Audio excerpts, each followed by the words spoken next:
One of the pitfalls of going for this peace of mind, safety, and the principle is utterly completely safe, is of course the hidden killer thing called inflation, right? Now, please remember, at no time, virtually at no time, will you be able to beat inflation by investing substantial part of your money in a fixed income product. That does not mean that the fixed income product should have no place. It has its place, and I'll explain that in later in the entire area that I talked about, which is asset allocation. But when you're when you're putting money in bank FD, you must remember that the rate of interest of bank FD, almost in 90% of the cases, will be below the inflation rate. The actual inflation rate for urban people, not the inflation rate what the government used to tell us. Of course, now they have CPI urban, Consumer Price Index urban, which is almost 10%. Now it's gone down to 9.73, but it was double digits. All these years the government did not admit to a 10% inflation. Now, I've not even gone to 10% inflation. I've gone to 9 and 7% inflation, and how our value of our money erodes, all right?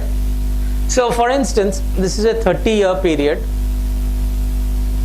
acting on, let's say, 1 crore of rupees at 7% and at 9%. What does it mean? If I give you 1 crore 30 years later, if I promise to give you 1 crore 30 years later, what is it that you would be able to buy with that? What would be the value of that 30 years later? At a 9% inflation, the value would be 4 lakhs. To put it differently, suppose a bypass operation costs 1 lakh. And I promise that 30 years later, when you need a bypass operation, I'll give you 1 lakh rupees.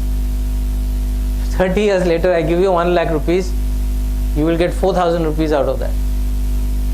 The bypass operation will not happen, right? Now, the longer the period, the more difficult it is for human mind to understand how dramatically the value of money goes down. In a shorter period, it doesn't matter. 1 year, 2 years, 3 years doesn't matter. But the fall is dramatic and steep as you go further and further and further. And anybody who does not understand this and invests only in fixed income without understanding this is going to make a cardinal mistake. Now imagine a situation where a substantial part of your money is absolutely safe in bank FD and you are in a taxable bracket. Imagine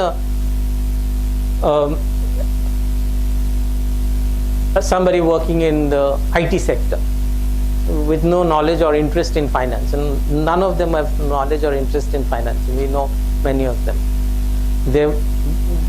They have interest in 2 things: coding and cricket, and 3 things: coding, cricket, and cinema.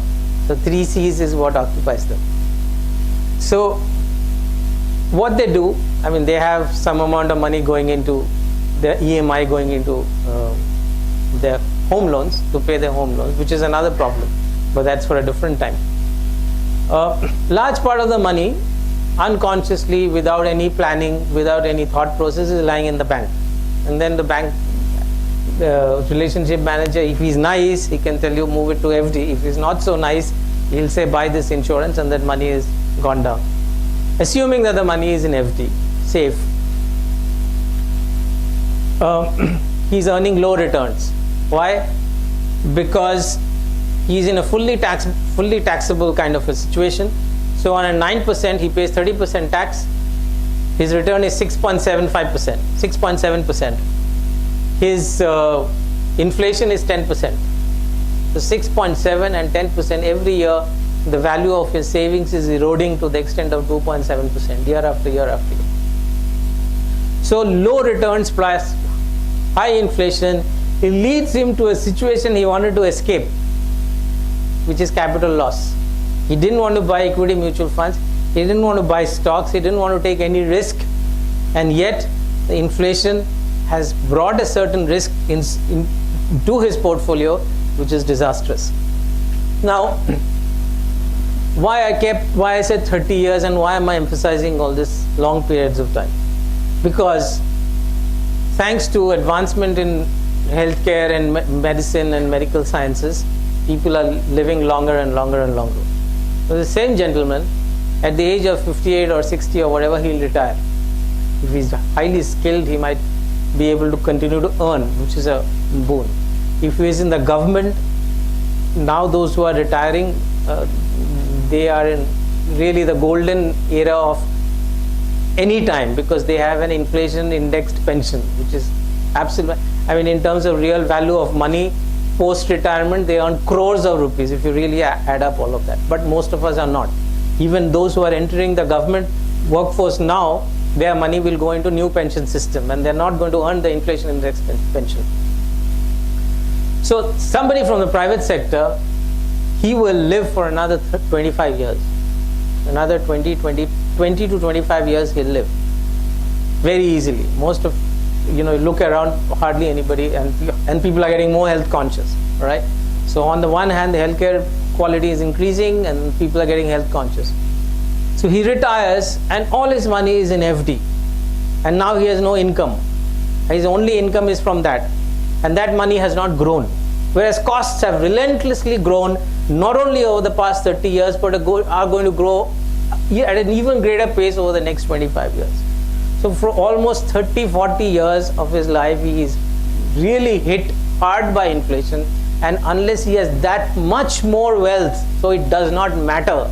If he has 20 crore in the bank, then of course it doesn't matter, but if he doesn't have that kind of wealth, he's surely going to be in deep trouble. So that's the downside of fixed income.